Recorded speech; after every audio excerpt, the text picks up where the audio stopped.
Welcome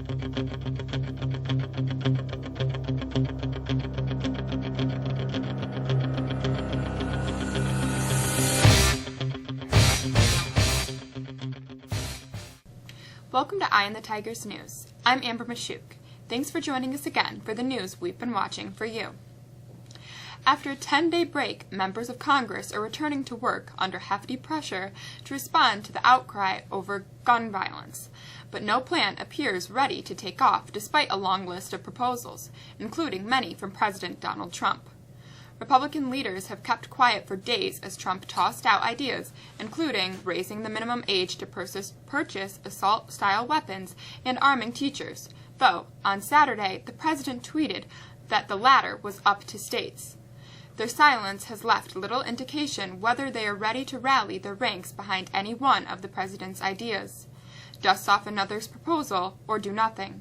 The most likely legislative option is bolstering the federal background check system for gun purchases, but it's bogged down after being linked with a less popular measure to expand gun rights. The line of students and their parents wrapped around Stoneman Douglas High School, several thousand people entering the campus for the first time since a gunman took 17 lives nearly 2 weeks ago. They walked solemnly but resolutely Sunday through the gates that had been locked to all but law enforcement and school officials since the Valentine's Day shooting. Set to collect backpacks and other belongings they left behind as they fled to the massacre. To enter, they passed within feet of the 3-story building where the shooting happened. It is now cordoned off by a chain-link fence that was covered with banners from other schools showing their solidarity. The 3,200-student school reopens Wednesday. Survivors and others are set to gather at Ground Zero for a solemn tribute to victims of the first terror attack on the World Trade Center, the deadly bombing 25 years ago. Monday is the anniversary of the blast, which killed 6 people, one of them pregnant. The planned commemoration includes a mass at a church near the Trade Center and a ceremony on the 9/11 Memorial Plaza, with the reading of victims' names and a moment of silence at 12:18 p.m. when the bomb exploded and became a harbinger of terror at the Twin Towers. The bomb, in an underground parking garage, was set by Muslim extremists who sought to punish the U.S. for its Middle East policies, according to federal prosecutors. 6 bombing suspects were convicted and are in prison. Samsung unveiled new smartphones with largely unchanged designs and incremental improvements, such as a better camera, accompanied by a second annual price increase for many customers. The static design of the new Galaxy S9 underscores both of the slowing pace of smartphone innovation and the extent to which other manufacturers, particularly Apple, have caught up with Samsung features that once stood out. That includes everything from edge-to-edge screens to facial recognition to a water-resistant body. We've got some real springtime weather ahead of us this week, but how long will it last? Here's Amanda with the forecast.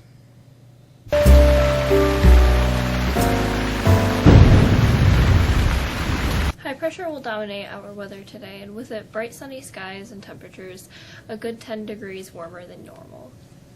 Clear skies leave us cold overnight, but mostly skies on Tuesday will bring our temperatures to near 60 with a light breeze. The warmer temperatures continue for Wednesday, but a new weather system comes in, bringing in some wet weather by the afternoon. Rain showers and cloudy skies continue for Thursday, but again, temperatures remain well above normal. Further out, it's starting to look like cooler, more normal weather comes in on Friday and into the next weekend. But we should point out that there is nothing in the longer range data that shows any winter weather in the foreseeable future. That's the forecast. I'm Amanda. Have a great rest of your day. The Winter Olympics officially closed yesterday. Here's Jolie with sports.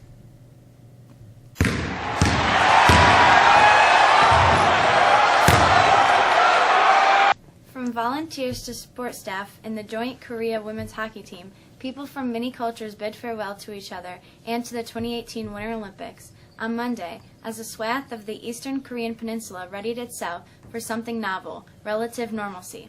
7 years after a successful Olympic bid that changed its people and its landscape forever, Pyeongchang exhaled. workers yanked down paper signs by the hundreds, and busloads of Olympians, journalists, and support workers rolled toward train stations and highways Monday in the aftermath of a Winter Games that was as political as it was athletic. International Olympic Committee President Thomas Bach echoed that sentiment in the closing ceremony Sunday night, saying that the centerpiece political event of the Games, a joint Korean team marching together and, in some cases, competing together, was a beacon for a troubled world. During the competition, the United States was only available to capture 9 gold medals. The Norwegians led the way with 14 gold medals and 39 overall. The Syracuse Orange basketball team will look to keep its slim tournament hopes alive on Wednesday when it travels to Boston College, a team the Orange beat in January. After a close home loss to ranked North Carolina last week, the Orange was dominated at Duke on Saturday. Most bracketologists have the Orange out of the NCAA tournament. The Orange will likely have to win its last 2 games against BC and then Clemson, and also win at least 1 game in the ACC tournament. The winter sports season will move into March, at least for 3 Mexico athletes.